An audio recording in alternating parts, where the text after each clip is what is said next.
The Lost Treasure of Jerusalem, a film I made for the BBC in 1972, is the first that anybody outside France heard about Rennes-le-Chateau and the enigma. This is a good example of how research develops and changes over the years. When I first encountered the story in de Sède's book, I had no reason to believe anything other than that he was telling me the truth. And so that was the content of my film, I thought. I learned very quickly, in fact, that that was not true. And so it becomes a good example of how research develops over the years.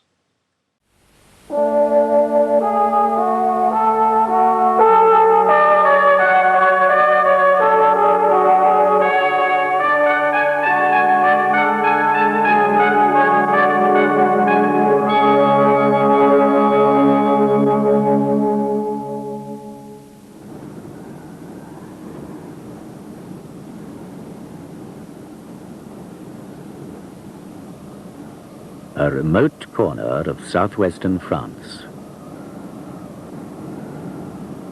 Perched high on its hilltop, an isolated village. Tiny.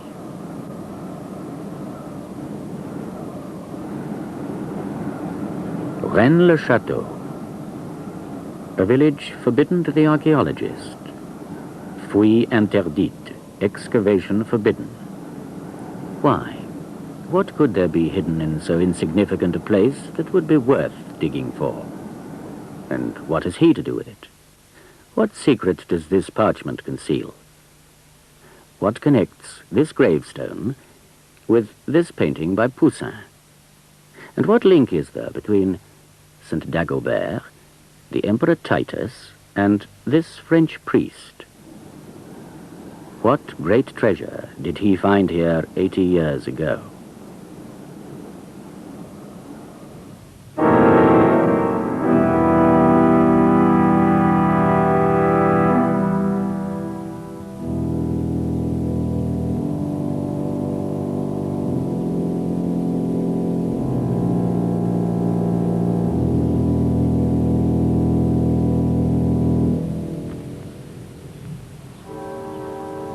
Rennes-le-Chateau. There is little to suggest to the casual visitor the drama of its hidden story.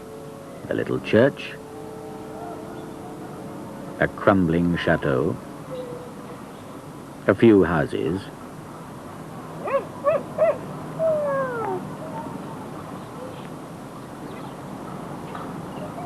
and 60 inhabitants. To this dot on the map, in the late 1880s, was sent a young priest, Béranger Saunière, a virile, handsome, ambitious man, to whom this village must have seemed a place of exile, a dead end. His first years here were a time of poverty and hardship. His accounts show over 16 months, expenses 90 francs, £3.60, income only 25 francs. Unable to afford even a modest lodging, his home was a crumbling shack, even more dilapidated than his little church. The state of the church fabric caused Saunière much concern. This building, which should have been the centerpiece of his life and of the lives of his flock, was growing daily more ruinous.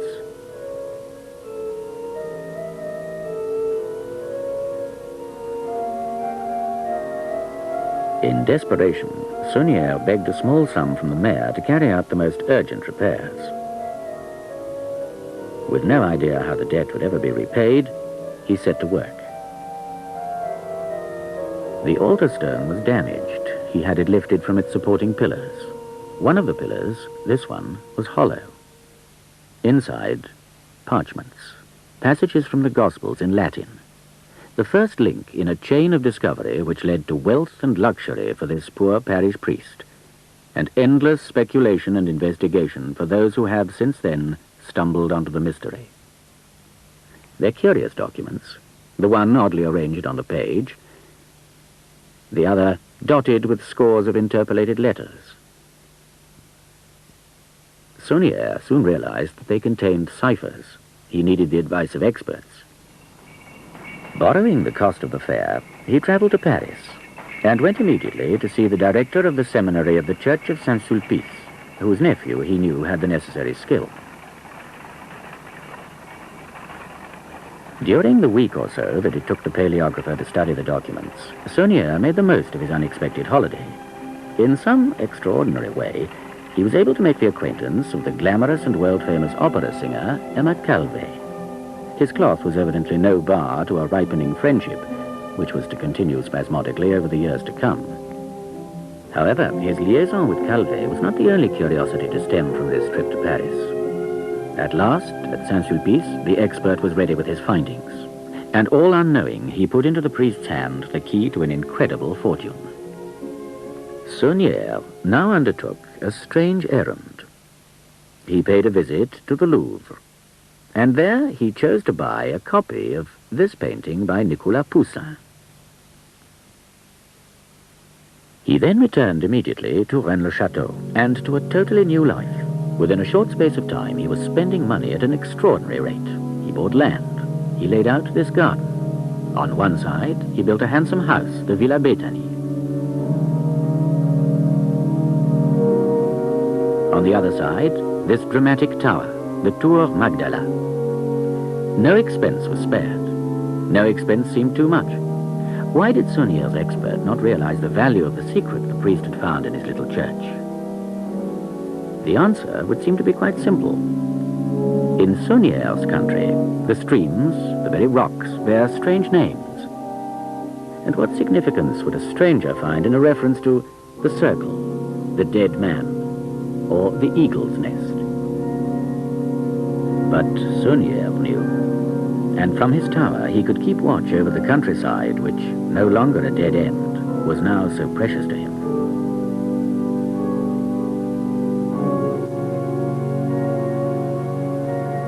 His newfound wealth depended on a secret, and Saunière took pains to protect it.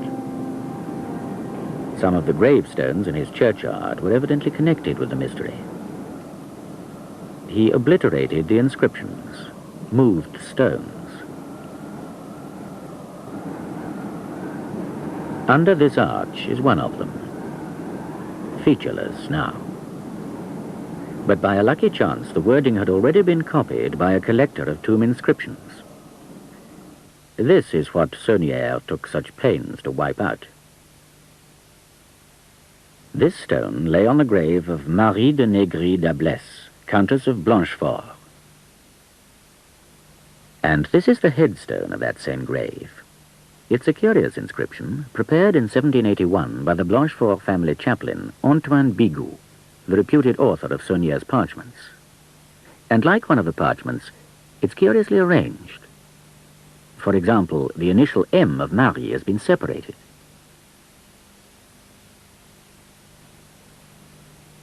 Requiescat has been split in two. This stone held part of the secret, and Saunière made sure that the stone should no longer speak. In many ways, his behavior became odd. He spent days wandering the hillsides, collecting stones, he said, when anyone asked. And indeed, he did bring back stones, with which he built a grotto. This is all that remains of it today.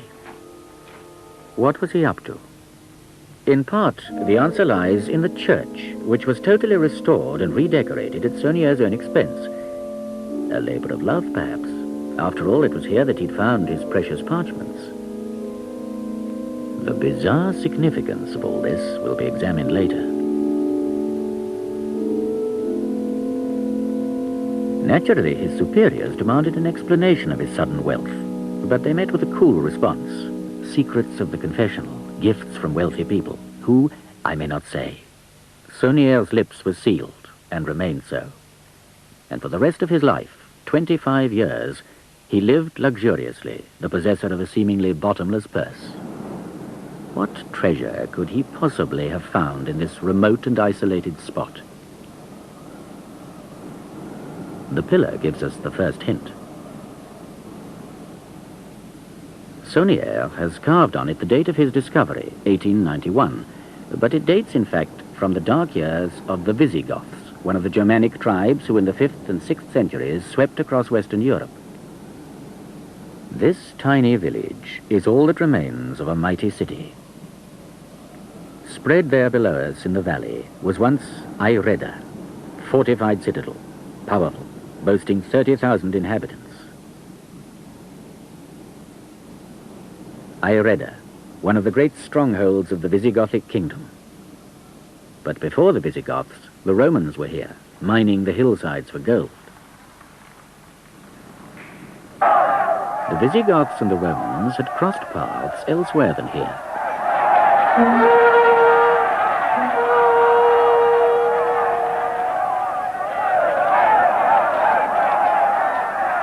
That crossing of paths provides one of the most dramatic clues to our mystery. In 410 AD, the Visigoths sacked Rome.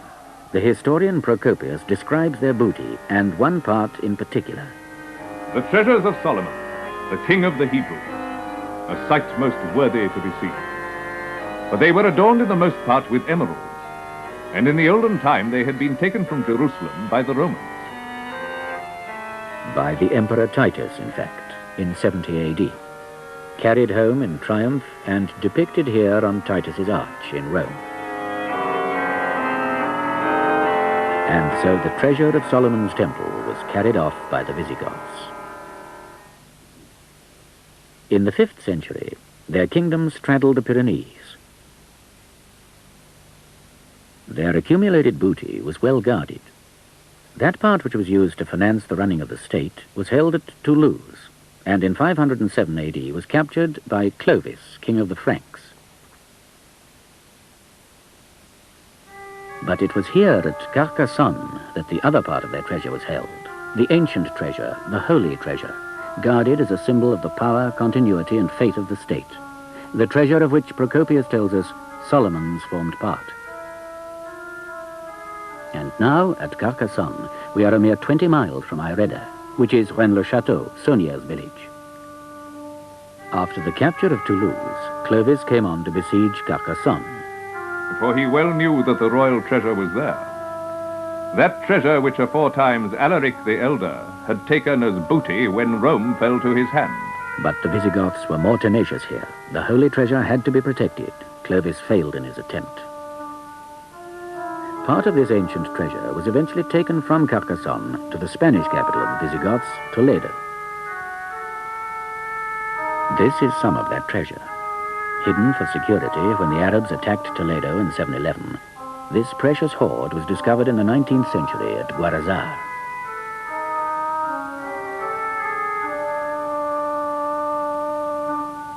But no account of booty taken by Arabs or Franks mentions Solomon's treasure. Where did it go from Carcassonne? Under the assaults of Arab and Frank, the Visigothic kingdom was eventually reduced to the Razes, of which Aireda was a principal city, one of the few strongholds of their fading power. Could it also have been the repository of their wealth, the final resting place of the holy treasure? The next link in our chain is a curious legend concerning Aireda. The year 679, when Dagobert II, Saint Dagobert, king of the Merovingian dynasty, was assassinated. Some authorities would have his infant son murdered with him, but the legend would have us believe that this child, Sigebert, was carried to Aireda and took the title Count of Razes. Here he founded a family. And it was in the little church of Rennes-le-Chateau that he was eventually buried before the altar. And so what seems today to be a sleepy hamlet lost to the world does indeed have a colorful and dramatic history. Perhaps there could, after all, be something hidden away here over the centuries, something which Saunier's lucky find could lead him to. And here is a tangible link with this past of history and legend. It was this stone that Saunier uncovered when, on his return from Paris, he chose to dig at a particular spot before the altar of his church. Much worn and damaged, This could be a mounted knight riding off with a child on his saddlebow. It could depict the rescue of St. Dagobert's infant son, Sigebert. Under the stone were also discovered 2 skeletons. Here is one of the skulls. The ritual incision after death is not uncommon in Merovingian burials. And here, in this reliquary, is a holy relic said to be the skull of St. Dagobert.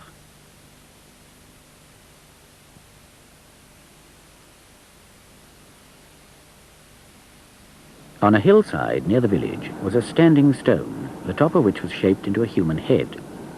This head, now removed from its pillar, is known as the head of Dagobert, and this too has the same mark. Had Saunier's mysterious parchments thrown some light on the legend of Dagobert? An examination of them immediately raises several points. In this one, the text is clear, but it's rather oddly arranged on the page. In this one, there are the interpolated letters. Jesus, ergo, interpolated V, ante, interpolated C, dies, interpolated P, etc. But even more apparent than these is this odd device. The general impression of the document is one of neatness. The apparent untidiness here cannot be fortuitous. Superficially, we could be looking at a direction indicator. N denotes north, indicated by the untidy arrow, but the NOIS seems meaningless. At the other end of the device, we have a more clear arrowhead. But isn't this arrowhead, in fact, an A upside down? And now the NOIS is perhaps no longer meaningless. Zion, Jerusalem. And we've already followed to Rennes-le-Chateau the possible trail of the holy treasure of the Visigoths, which may have contained relics of the sacking of Jerusalem. Now the other parchment. Why are the words at the ends of lines broken in seemingly arbitrary fashion? But here again is our key word, Zion, Jerusalem. What else? One other immediately noticeable feature is this isolated A, the only letter isolated in the text. The letter A, remember, was significant in the other parchment, and a closer examination reveals that this A is raised above the line of the other letters. Are there more raised letters?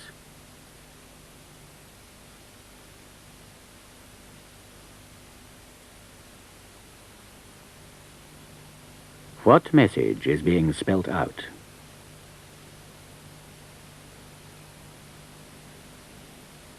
À Dagobert de Roi et à Zion et ce trésor et il est la mort.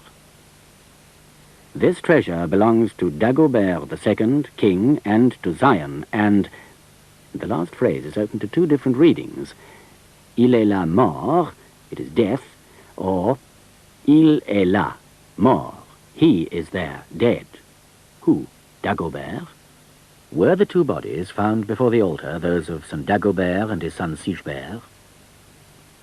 There is, of course, more to these parchments than just this simple, one might almost say childish code. But being easy to find, the code in effect says to us, you're on the right lines, now look further.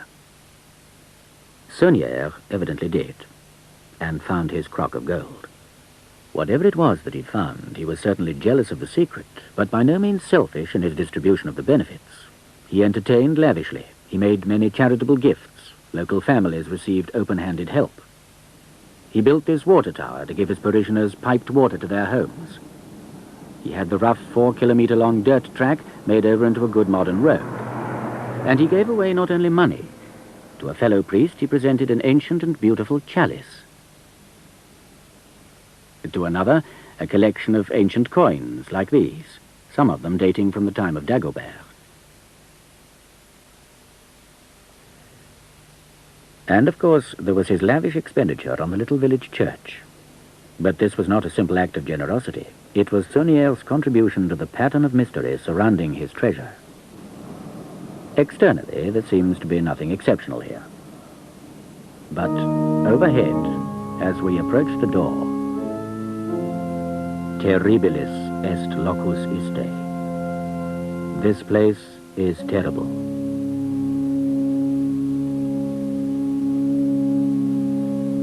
terrible indeed, for once through the door,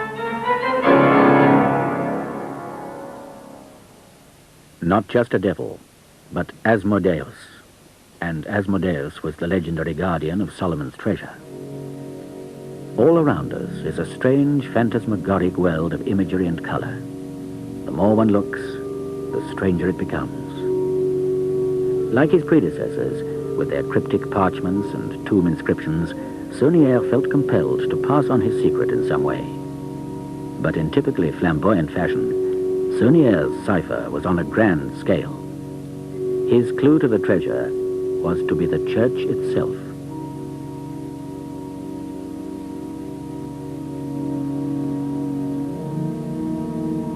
Certainly, Saunière's bishop was disturbed when he came to bless the restored edifice. Thereafter, it seems, he paid the church no further pastoral visits. But what is Saunière saying to us in this mass of imagery? A few of the features will give an insight into his methods. For example, here Christ succors the afflicted. He stands on a flower-strewn landscape, un terrain fleuri. But Fleury was the name of one of the local noble families. Terrain fleuri, flower-covered landscape, or fleury domain. And in the foreground of the fleury domain is a purse, so full it has burst open. To the right of the little hill on which Christ stands is a castle ruin. To the left, a hilltop village. From down in the valley below Rennes, one can see the village. Then on the skyline, a pointed hill, part of the Fleury estate.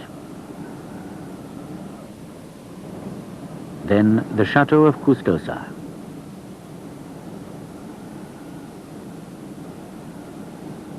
Does the purse indicate a significant point on this hillside?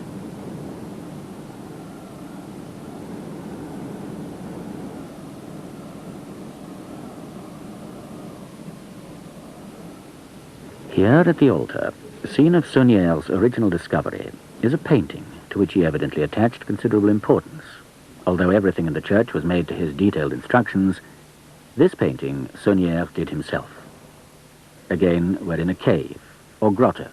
Did the one that Saunière built once resemble this? Through the cave mouth, we can see a landscape, another hill, a castle ruin. That hill, its silhouette is unmistakable.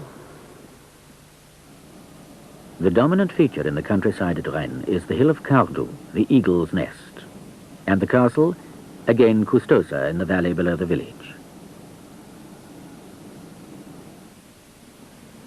Is Saunière showing us the view from a real cave mouth somewhere in the area? And is the cave mouth the spot indicated by the bag of gold on the terrain fleuri? All these are speculations.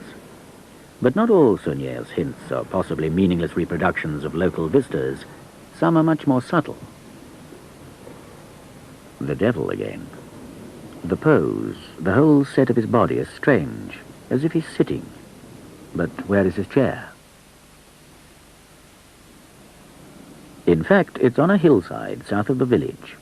To the locals, this stone is known as le fauteuil du diable, the devil's armchair. His hand, this odd, precise gesture, the thumb and forefinger forming a circle.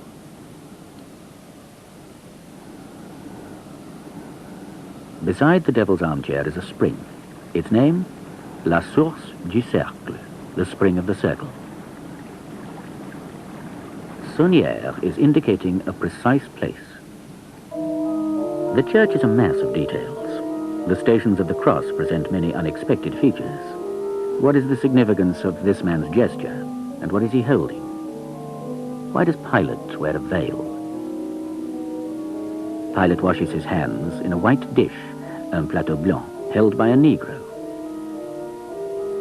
Close to Rennes, Blanchefort, the White Castle, sits on its plateau beside Rocco Negro, the Black Rock. Why is the most prominent foreground feature in this station the seeming irrelevance of a young man picking up a stick? Why does this soldier hold his shield up in such an extraordinary pose? But it's too easy to bury ourselves in a mass of confused and confusing imagery.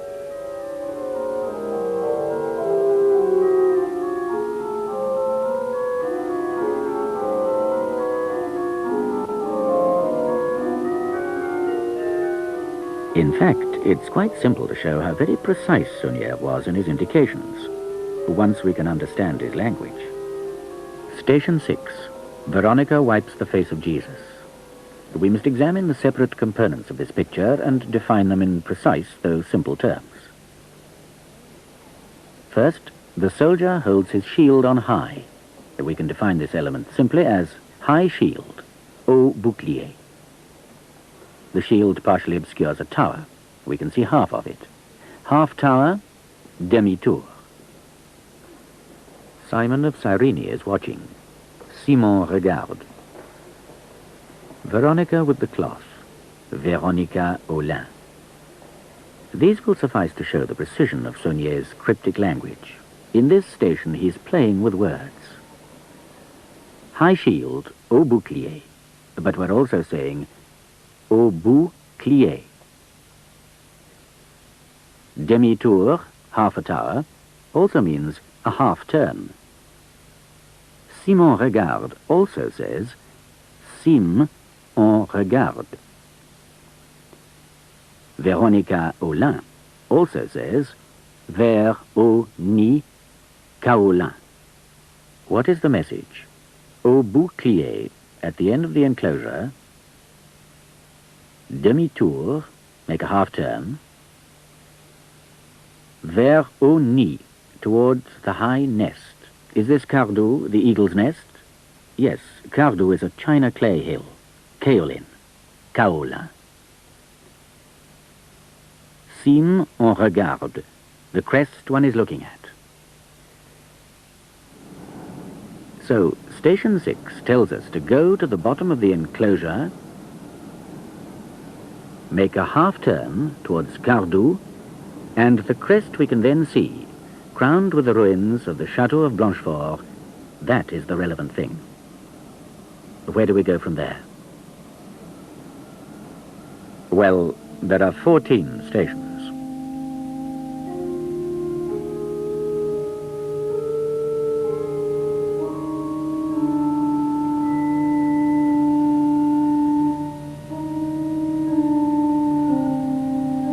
With much ingenuity, and perhaps some luck, someone may follow Saunière's trail to its end. But even so, will there now be anything left to find? It seems likely. Only 2 days before suffering a fatal stroke in 1917, Saunière had signed the contract for new major building works, a project to the tune of 8 million francs. There's no reason to doubt that he would have been able to foot the bill. Naturally, the will of so wealthy a man was read with interest. But even from beyond the grave, Saunière could continue his game of secrecy. His will showed that he owned nothing. Everything, his houses, his land, all his goods and chattels, proved to have been in the name of his housekeeper, Marie, his faithful servant since the days of his poverty. But did she also possess the secret? Again, it seems likely. She lived in comfort for the remainder of her long life, dying as recently as 1953, when she was laid to rest at Saunière's side.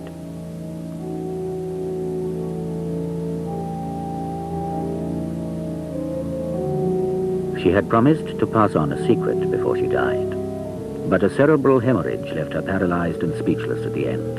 Her secret, whatever it was, died with her. There have been many attempts to discover the source of Saunière's wealth, to unravel the secret of Ireda.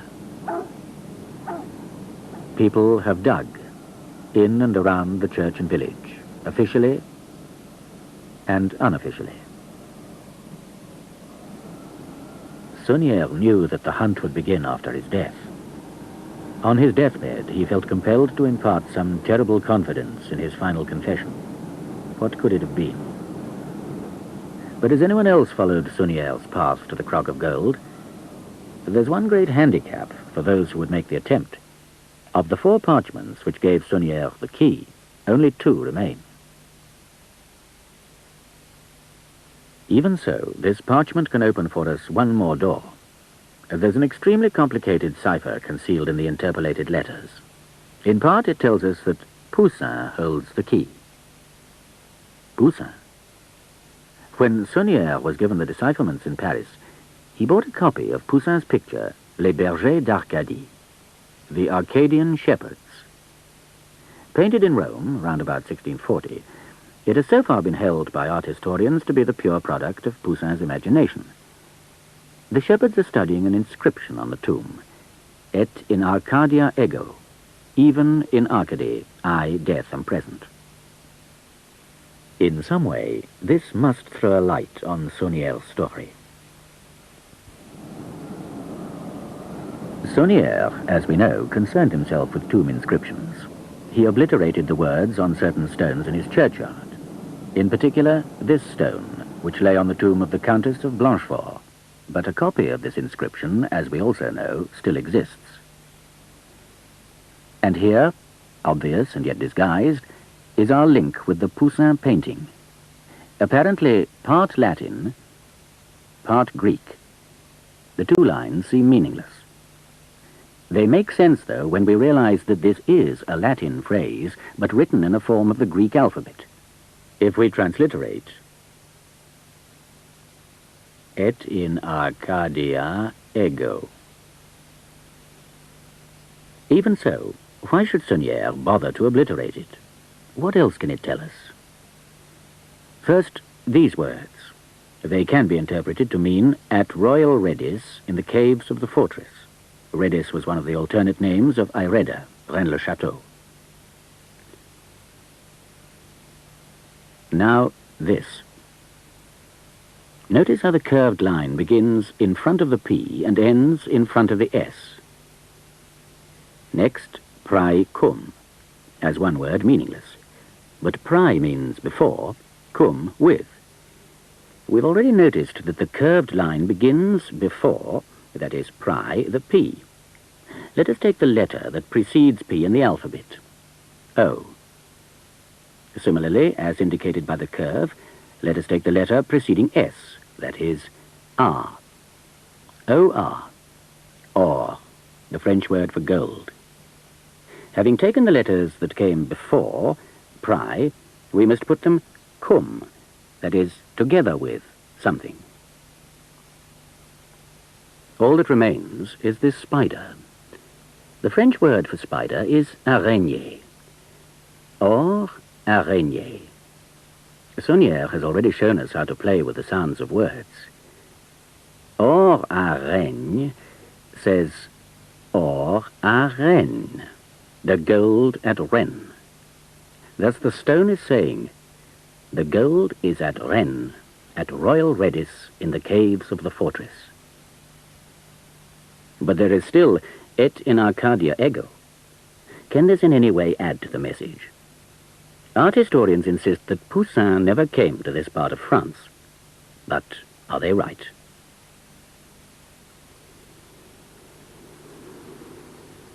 The resemblance is striking. The only addition seems to be a narrow ledge which has been built along the front. But incorporated in the ledge is this round stone, in precisely the correct spot. And close behind the tomb, a tree still grows. There would seem little doubt that this strange structure is indeed the tomb in the Poussin painting. Even his imaginary landscape is there, though subtly recomposed to suit the painter's eye.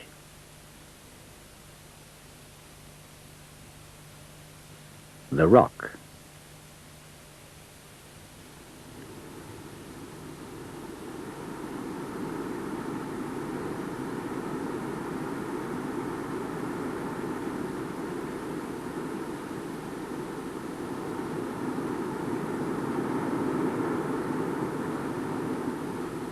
The remains of the Chateau of Blanchefort, also there in the painting.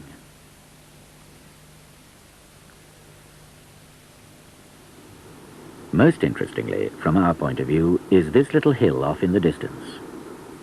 It is the hill of Rennes-le-Chateau. Accurately placed in the painting, the village is indeed visible from the tomb. And between the two, the ruins of the Chateau of Blanchefort. And it was the tombstone of the Countess of Blanchefort which led us here. There is yet one other fascinating link between the gravestone and the tomb. The phrase, et in Arcadia ego. It is broken after et in arc. Arc. Remember the whole deciphered message. The gold is at Rennes, at royal readiness in the caves of the fortress. Now, if we continue, et in arc, and in arc. Close by the tomb of the Arcadian shepherds is a chateau. Its name,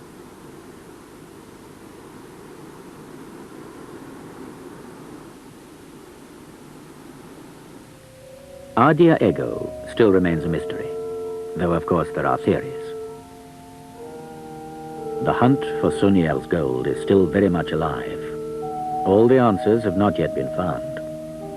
While this film was being shot, an attempt was made to break into this tomb. And someone shattered the Countess of Blanchefort's gravestone. There are still those who would give much to discover the source of Suniel's wealth, to decipher the clues.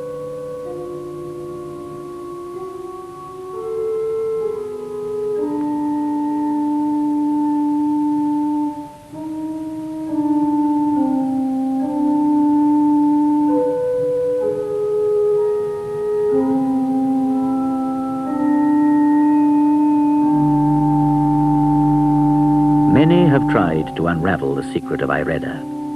Someone may succeed, but the trail is a difficult one. Fictional treasure hunts follow a logical progression to their final solution. This trail is not fictional.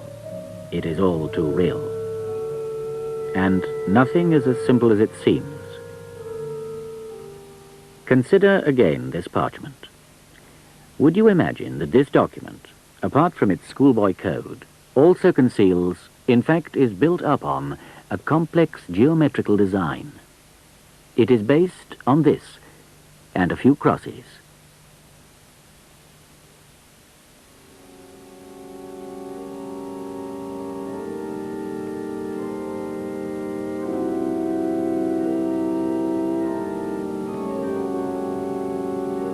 What does it mean? The answer to that question, and to many more, lies lost and sleeping on that mountaintop.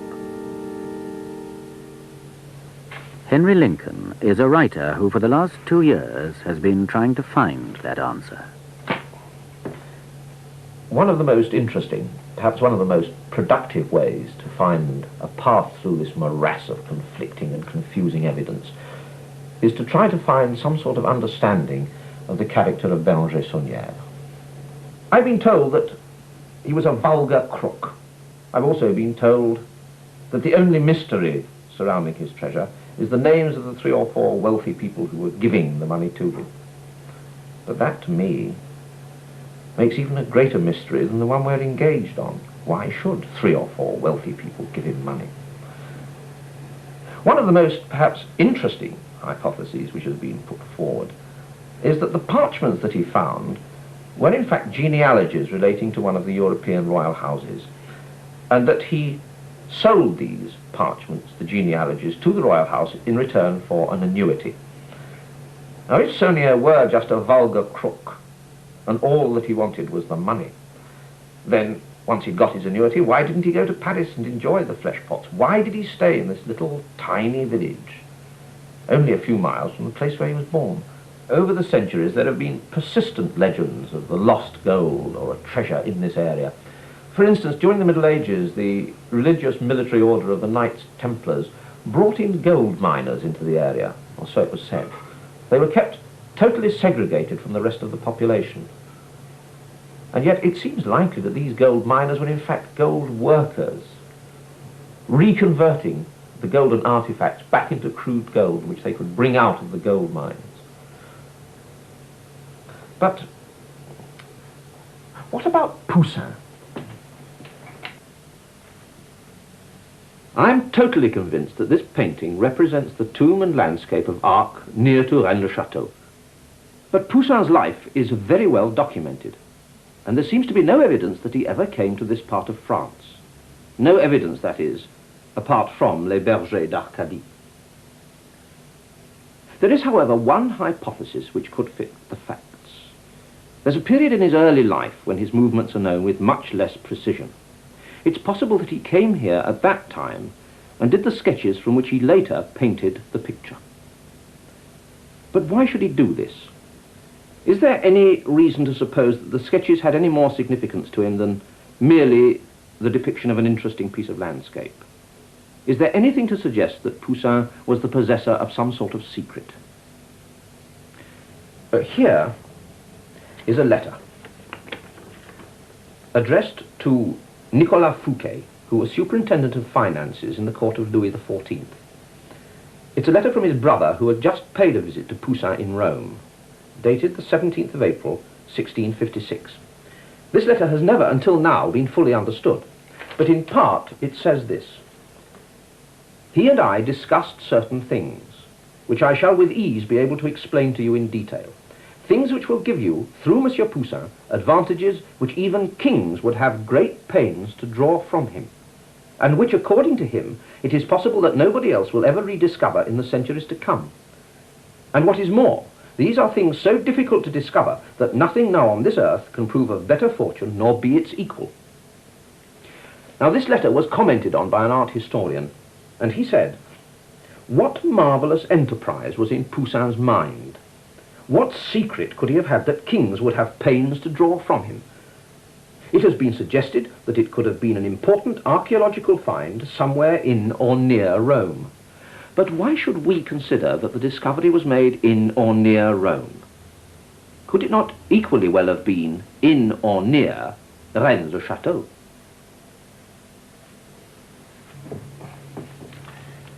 What was this discovery to which Poussin attached so much importance?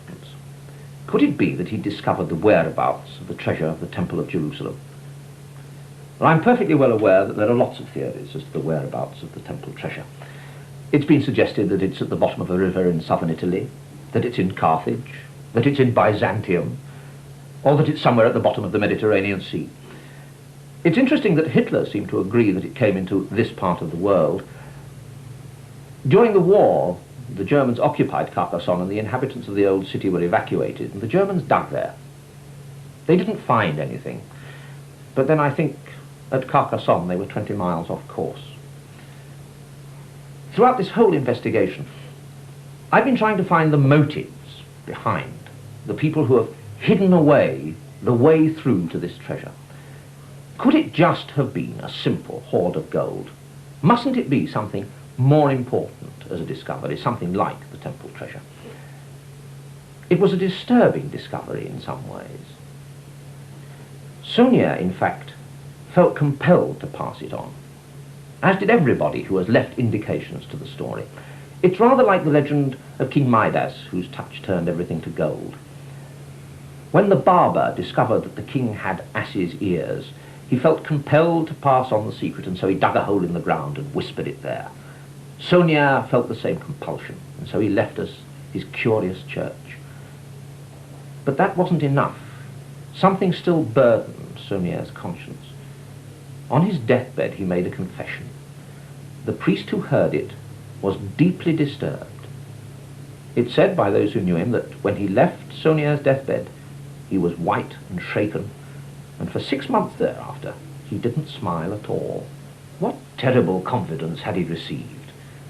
Surely not just that Saunière had cashed in on a lucky find of gold. No, there is something extraordinary waiting to be found here, and in the not too distant future it will be.